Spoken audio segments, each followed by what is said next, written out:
You had a conversation 3 days ago. It was fine, normal. And somehow at 1:47 in the morning, you're still in it, replaying the exact moment you said that one thing, rewriting what you should have said, imagining 5 different versions of how the other person took it. You're not upset. You're not even worried. You're just running it again for the 3rd time tonight.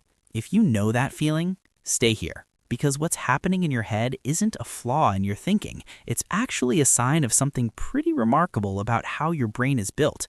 And once you understand it, you'll never look at your own mind the same way again. Here's what most people assume about people who overthink: that they're anxious, indecisive, maybe a little neurotic, that if they just relaxed, they'd stop. And that assumption is wrong in a really specific way.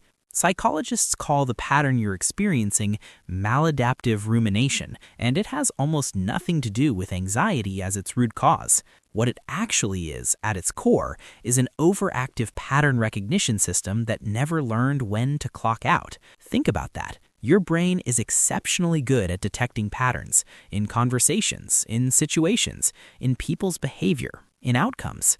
That's not a weakness. That's cognitive horsepower. The problem isn't the engine. The problem is there's no off switch. Here's what's happening neurologically, and this part is genuinely fascinating. The prefrontal cortex, the part of your brain responsible for planning, analyzing, and imagining future scenarios, is more active in people who ruminate heavily. And alongside it, something called the default mode network kicks in during any quiet moment. This is the brain's internal narrator, the part that talks to you when you're in the shower, lying in bed, staring at a wall. In most people, the default mode network idles. In people who think too much, it runs simulations, conversations that haven't happened yet, outcomes that might never occur, versions of yesterday that can't be changed.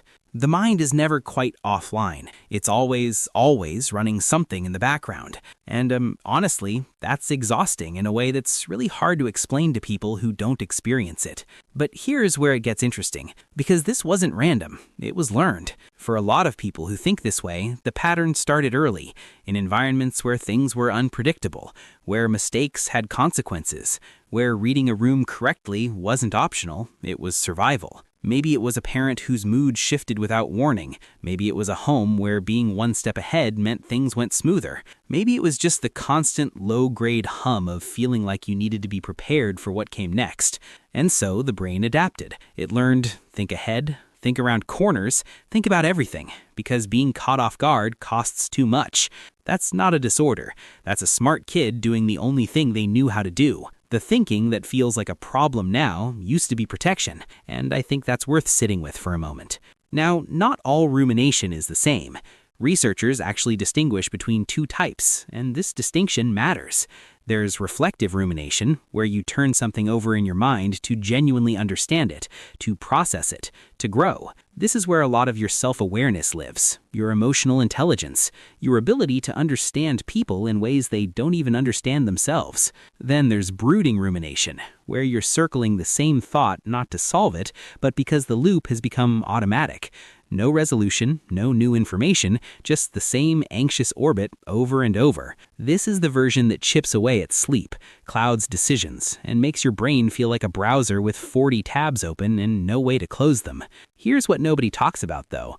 Most overthinkers move between both. The same mind that processes beautifully in the morning broods at midnight. It's not 2 different people. It's the same capacity shifted into a mode that no longer serves you. Ask yourself honestly, when you replay that conversation, are you learning something, or are you just running it because you don't know how to stop? There's another layer here, and it has to do with dopamine. Your brain actually rewards problem solving, even imagined problem solving. When you mentally rehearse a difficult conversation or work through a hypothetical scenario, your brain releases a small hit of dopamine. It feels productive. It feels like progress. But the loop never closes, so the reward never fully lands, and you go back in for another pass. This is why just stop thinking about it is one of the most useless pieces of advice anyone can give you. You're not doing this because you want to. Your brain is chasing a resolution it was never going to find that way. Here's something a lot of researchers have found. People who ruminate heavily tend to score significantly higher in cognitive empathy, the ability to understand what other people are thinking and feeling. The same mechanism that replays your own experiences also models other people's inner worlds with unusual precision. You notice subtext, you catch what wasn't said, you feel the weight of a room before anyone else does. The cost of that awareness is that you carry more of the world in your head than most people ever have to. Higher perception almost always means higher mental load. Both things are true at once. So what does this mean for you? It means the goal was never to stop thinking. The goal is to change your relationship to the thoughts themselves. There's an approach in psychology called cognitive diffusion, the idea that a thought is not a truth, it's just a signal. When the loop starts, you're not trying to argue yourself out of it. You're not trying to force quiet. You're just stepping back far enough to notice, my brain is generating a concern right now. That's different from this concern is real and urgent and needs solving at 2 a.m. You're not broken. You're not wired wrong. You have a mind that was trained to stay alert, and at some point it forgot that the danger was gone. That version of you that learned to think around every corner, they were keeping you safe, but you're safe now. And maybe, just maybe, you're allowed to finally, gently, let the browser close. If this hit home for you, please like the video. And if you want to support these deep dives, hit that subscribe. I would genuinely appreciate this.